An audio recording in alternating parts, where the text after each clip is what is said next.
Bonjour à tous et bienvenue sur Penseur Sauvage. Vous pensez que la vraie démocratie, ça consiste à voter des lois et non pas élire des maîtres, que voter pour un candidat, c'est voter pour le système, que les élections, c'est un piège à con.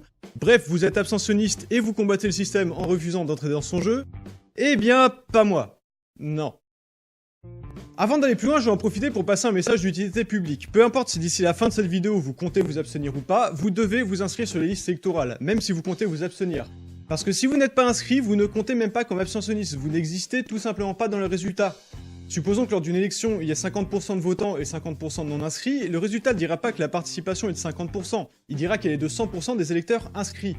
En revanche, il y a 50% de votants et 50% d'abstentionnistes qui sont inscrits, là on dira que la participation est de seulement 50%, donc une moitié des électeurs ne sont pas représentés par le résultat.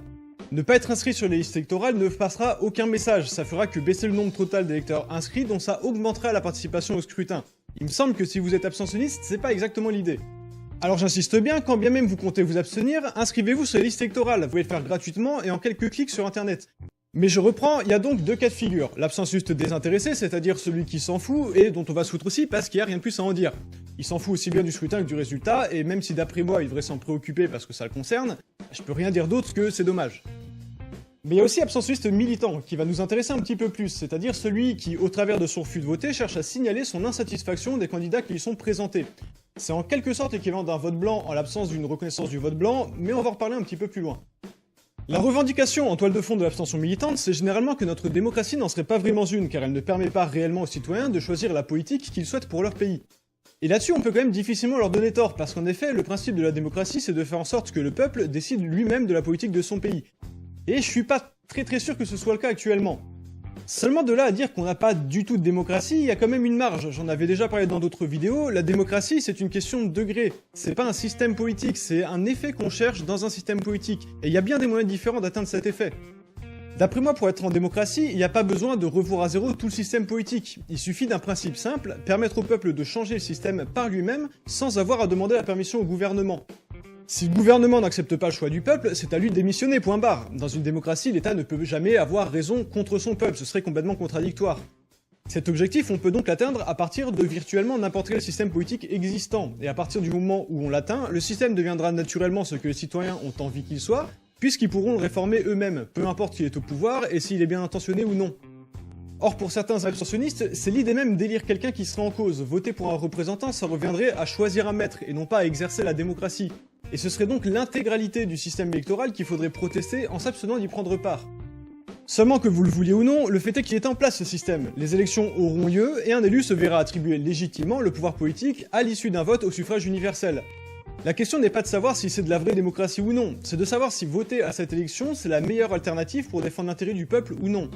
Et c'est là le cœur de la question, dans l'absolu c'est évident que voter c'est toujours plus utile que de ne pas voter, mais s'il existe que des candidats malhonnêtes qui se fichent de l'intérêt du peuple, est-ce que ça ne devient pas contre-productif de voter pour eux, même pour le moins pire? C'est justement ce qui dissuade les abstentionnistes de participer. Parmi la liste de candidats ou d'options entre lesquelles il leur est proposé de choisir, aucun ne satisfait leur affinité politique. Et il faut leur reconnaître que c'est souvent parce qu'ils sont plus lucides que la moyenne sur les manigances politiciennes. Ils savent que parmi les candidats présentés, tous sont financés et promus par des groupes d'influence industriels et financiers. Et que c'est leurs intérêts à eux qu'un candidat défendra une fois élu, pas ceux des électeurs qu'il prétend représenter durant sa campagne. Du coup, le peuple n'a jamais vraiment moyen de se faire entendre, et notre prétendu modèle démocratique devient une simple supercherie. En votant, on n'exprime pas notre choix souverain pour une politique qui défendrait nos intérêts, mais on déléguerait notre rôle politique individuel à un politicien de carrière corrompu et manipulateur. Il sera ensuite légitimé quoi qu'il fasse par le fait qu'on ait voté pour lui, même si on réalise après coup qu'on s'est fait enfumer par de la rhétorique durant sa campagne. En passant, apprenez à distinguer un engagement politique d'un slogan publicitaire. Je veux augmenter le SMIC de 5% dans un premier tiers de mon mandat, c'est un engagement politique. S'il n'est pas appliqué, on peut aisément démontrer qu'il n'a pas été. Le SMIC n'aura tout simplement pas été augmenté de 5% dans le premier tiers du mandat. En revanche, mon ennemi c'est le monde de la finance, c'est un slogan publicitaire, ça engage pas plus un résultat qu'une lessive qui vous promettrait qu'elle élimine les tâches les plus tenaces. Au terme d'un mandat, c'est impossible de démontrer formellement que le candidat n'a pas lutté contre la finance. Il pourra toujours affirmer avoir fait son maximum pour ça, donc avoir tenu son engagement, même quand c'est évident que c'est pas le cas. Pour distinguer un slogan d'un engagement, posez-vous une question simple. Est-ce qu'au terme du mandat, il me sera possible de formellement démontrer que l'engagement a été tenu ou non? Et pour ça, il faut pas hésiter à aller lire directement le programme politique, là où le candidat aura rédigé noir sur blanc ses engagements, pour vérifier si, dans le détail, telle ou telle mesure qu'il propose ne peut pas signifier autre chose que la compréhension qu'on en a quand on l'entend.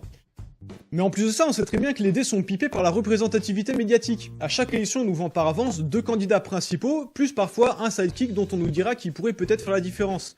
Tous les autres candidats sont mentionnés à titre de figurants, voire pas mentionnés du tout en vertu de leur supposée incapacité à être élus. C'est ce qu'on appelle des petits candidats dont on se demande bien qui est en charge de décider qui en est un ou non. À chaque élection, les médias choisissent à l'avance pour quel candidat les citoyens vont voter, c'est-à-dire pour qui vous allez devoir voter aussi, pour que ça serve à quelque chose, et ça se fait dans le plus grand des calmes. Ce qui fait que quand bien même il existerait un candidat qui représenterait vraiment vos affinités politiques, il serait soit sous-représenté médiatiquement, soit tourné en ridicule. En bref, on vous ferait comprendre qu'il ne pourra pas gagner parce que les gens ne voteront pas pour lui, et du coup, les gens ne votent pas pour lui parce que les médias leur ont dit que ça ne servira à rien. Donc au final, c'est bel et bien ceux que les médias avaient présentés comme des vrais candidats qui sont toujours élus, preuve qu'ils avaient raison. Bon, vous l'aurez compris, c'est un parfait exemple de ce qu'on appelle une prophétie autoréalisatrice. Ça se réalise du simple fait qu'on a dit que ça se réaliserait. Les médias invitent donc le plus clairement du monde les électeurs à voter utile. Sous-entendu que voter par conviction ce serait inutile, puisqu'on vous dit que le candidat avec lequel vous êtes d'accord ne gagnera jamais de toute façon. L'exercice de la démocratie consisterait alors à voter non pas pour un candidat qui défend vos intérêts, mais à faire une sorte de choix stratégique, c'est-à-dire voter pour le moins pire parmi ceux dont on vous dit qu'ils peuvent gagner. Concrètement, les médias de grande diffusion se sont arrogés le droit de décider à votre place des candidats pour lesquels vous devez voter ou non. Et c'est sûrement pas une coïncidence si ces médias sont tous détenus par ceux-là même dont le candidat défendra les intérêts une fois élu. À cause de tous ces problèmes-là, beaucoup de Français ont le sentiment de plus en plus vif qu'on leur a volé leur pouvoir démocratique. Tous les candidats qu'on porte leur connaissance défendent en fait les mêmes intérêts, ceux d'une petite oligarchie de milliardaires dont l'idéologie est véhiculée au travers d'une institution supranationale qui est l'Union Européenne et dont tous les candidats unanimement vont vous dire qu'elle est super importante et qui sont entièrement engagés dans son projet, mais qu'il faut absolument en changer quelques petites modalités et c'est pour ça qu'il faut voter pour eux. Ça fait que de plus en plus de gens en ont marre d'être pris pour des dindons et refusent la totalité des choix qui leur sont présentés. À défaut d'obtenir une politique qui leur va, s'abstenir leur permet au moins de leur montrer qu'ils sont pas dupes. Mais vous me direz que peut-être que ça justifie pas de s'abstenir, et qu'il leur suffit de voter blanc, puisque ça sert justement à ça. Sauf que non, les abstentionnistes le savent, et ils ont également raison sur ce point. Le vote blanc existe sur le papier, mais n'est tout simplement pas reconnu en France. Obtenir une majorité de vote blanc, ça changerait absolument rien à l'issue du scrutin, et ce serait même contre-productif. Je prends un exemple, lors d'une élection dont le choix des candidats ne satisfait pas grand monde. Supposons que tout le monde participe, mais que les mécontents votent blanc au lieu de s'abstenir. On obtiendra, disons, 8% pour le candidat A, 12% pour le candidat B et 80% de vote blanc. Ce qui va se passer, c'est que les votes blancs vont tout simplement être ignorés. Les résultats ne vont comptabiliser que les votes adressés au candidat, et on vous dira non seulement que le candidat B est élu avec 60% des suffrages exprimés, puisque le vote blanc ne comptera pas comme un suffrage exprimé au même titre qu'un vote nul, mais surtout on nous dira que le taux de participation est de 100%, puisque le vote blanc compte tout de même comme une participation. C'est doublement hypocrite, non seulement on ne compte pas comme un suffrage exprimé, mais en plus on le compte quand même comme une participation. Voter blanc, ça revient donc en réalité à voter à part égale pour tous les candidats, alors que l'idée ce serait plutôt au contraire de voter pour aucun d'eux. A l'inverse, si le résultat est le même, mais qu'on a cette fois 80% d'abstention et non pas de vote blanc, alors on annoncera quand même 60% des suffrages exprimés pour le candidat B, mais cette fois avec un taux de participation de 20% seulement. C'est vrai que ça fait une différence, et que dans une configuration où on n'a aucun choix satisfaisant et où le vote blanc n'est pas reconnu, l'abstention est bel et bien le seul moyen de faire entendre son mécontentement, et c'est sûrement pour ça qu'elle ne fait qu'augmenter élection après élection. Le problème, c'est que le message qui est passé est purement symbolique. Absolument rien dans le modèle électoral français n'impose d'annuler une élection si le taux de participation est trop bas. Ce qui fait que tous ceux qui appellent à s'abstenir comme si c'était un acte militant œuvrent en fait pour une action totalement stérile.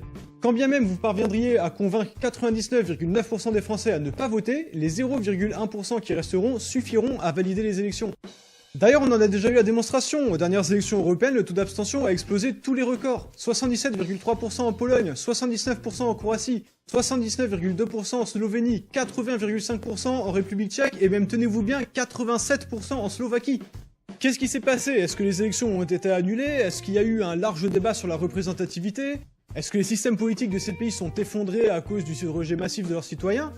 Non, il s'est rien passé du tout. On a probablement lubrifié les résultats à la moraline comme quoi, oulala, les citoyens devraient s'intéresser plus que ça aux élections européennes parce que c'est important quand même, etc.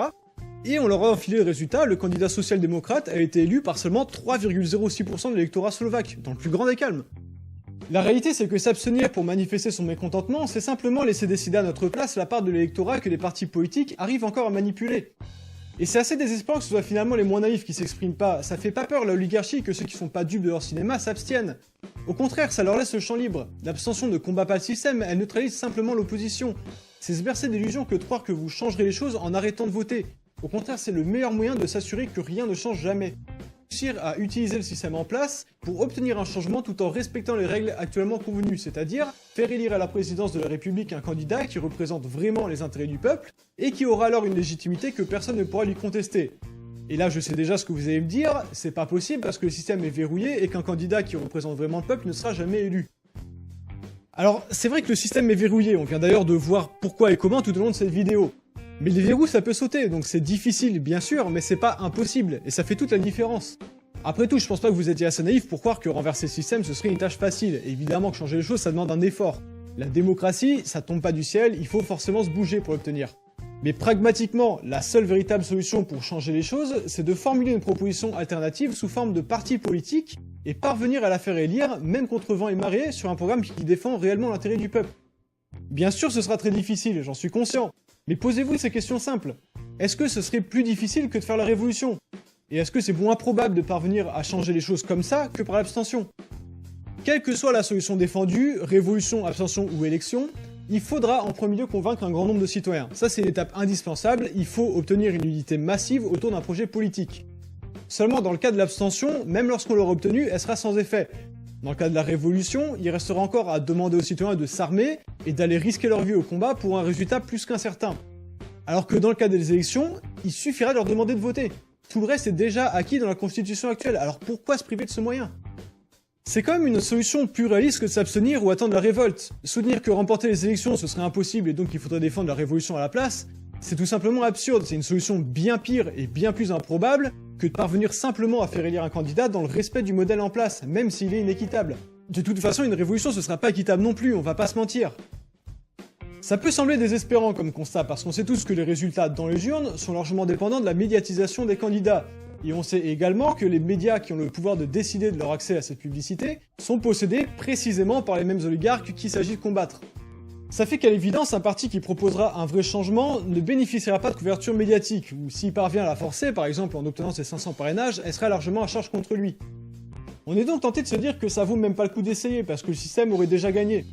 Seulement tout indique que cette manipulation médiatique ne prend plus. Le Brexit que tout le monde donnait perdant, et dont on avait suspendu la campagne juste avant le vote après l'assassinat de Joe Cox, a finalement remporté le référendum. Donald Trump, qui était décrié dans tous les grands médias américains comme un danger pour les États-Unis et comme n'ayant aucune chance de gagner, et l'a finalement emporté aussi. À l'évidence, les électeurs commencent à en avoir assez qu'on leur tienne la main dans l'isoloir. Tout ce qui manque, c'est donc un candidat assez intègre pour représenter vraiment les intérêts du peuple et non pas ceux de l'oligarchie. Alors ne vous laissez pas avoir par ce discours de servitude qui raconte que le système est verrouillé, que l'oligarchie est surpuissante, qu'il y a une sorte de société de l'ombre invincible qui tirait les ficelles en coulisses, une élite secrète à laquelle rien n'échapperait, qu'on est impuissant à changer les choses, qu'on ne peut pas lutter contre le capitalisme, etc., etc. Croire que tout ce qui arrive a systématiquement été prévu de longue date par les puissants et ferait partie d'un plan machiavélique à l'issue inéluctable, c'est tout simplement se rendre devant le récit de la puissance de l'oligarchie. Cette oligarchie, elle n'a pas de super pouvoir, ce sont pas des surhumains. C'est juste des humains très riches et certainement très intelligents aussi, qui sont suffisamment bons en stratégie pour être parvenus à s'assurer une position influente. En croyant que tout est perdu, que voter sert à rien et qu'il vaut mieux renoncer à toute tentative de lutter, vous abdiquez purement et simplement. C'est faux de croire qu'on peut rien changer en votant. Si un candidat obtient la majorité des suffrages, il obtient le pouvoir politique nécessaire pour changer les choses. Personne ne pourra le lui contester car il l'aura eu en respectant pleinement les règles du jeu.